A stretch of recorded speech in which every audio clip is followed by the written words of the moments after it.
Okay, look, I know I sound like an old-fashioned dinosaur when I say this, but there are some photos you just can't get with a mobile phone, and this is one of them. And it's a really clear example to me of why it's important to learn the fundamentals of photography and then practice them, and do so, if you have the ability, do so on a dedicated camera, an APS-C or a full frame camera. It doesn't have to be new.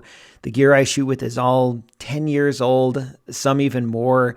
The lens I shoot with, the lens that I shot this with is from 2006. And the body I shot this with is from 2014. This is not new, expensive camera gear. But it just pays to think about the fundamentals and understand how to use light and color and depth of field to create a scene. It's important to understand how to compose a shot, how to direct the viewer's attention, all these things. And at the end of the day, like, mobile phones are fine. I have nothing against mobile phone cameras, but newer mobile phones do so much of the work for you, and that's kind of their MO. Like, every year, Google puts out new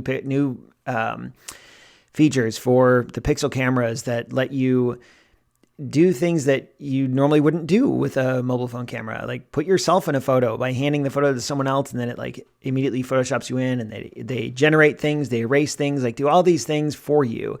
But at the end of the day, in my opinion, it's important to understand the fundamentals so you can do it yourself if you want to. And then you get to make all of the creative decisions in translating what is in your mind and what you see in front of you into a finished photograph.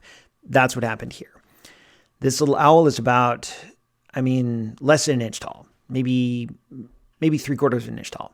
And it's on this little fake decoration, like it's probably made of plastic, maybe porcelain, I'm not sure. And it's sitting at the ground level of the Botanic Garden in this here in town, in this one area where there's other little nature style decorations.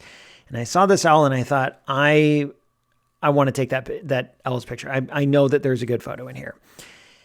And all of the things that you see here are intentional creative choices. So I focused on the owl's eye, the foreground eye, which is actually the owl's right eye.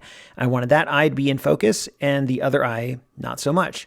So to get that, I didn't use portrait mode. I used an f8 aperture and positioned myself such that both eyes would be visible. One would be in focus and the other would be blurry.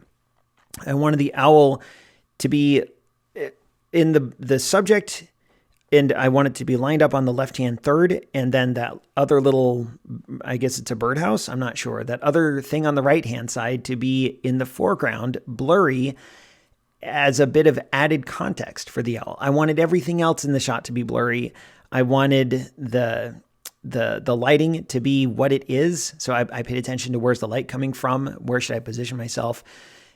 All of these things are intentional creative choices that I was able to make for myself. My camera didn't do any of this for me. And it's such a gratifying feeling to be able to do that. And one of the coolest parts about this photo that you probably can't see if you just scroll through it on a phone, like you might have to tap or click through and go to the original on Flickr and view the original full size. You can see all of this detail on the owl, including a tiny, tiny little water drop below the owl's eye. It's not a teardrop, it's a water drop. The owl, as far as I'm concerned, it's a happy owl. It's sitting on a branch. It's just chilling, minding its own business. But it's after a bit of rain, and that rain gives everything a kind of a nice glossy shine, and it gives the owl that tiny little drop of water below its eye. And it's those little details that are also lost on a mobile phone. You don't get them. You cannot get them on mobile phones. So if you walked up to this scene with an iPhone, even like an iPhone 16 Pro Max, you can't get this photo with it. And again, no disrespect, mobile phones can do amazing things, and it's the best camera is the one you have with you. And if you have a mobile phone, then by all means, take your photos. That's great. But it's also nice to be able to think of a photo and know how to control your camera to get the photo that you're trying to get.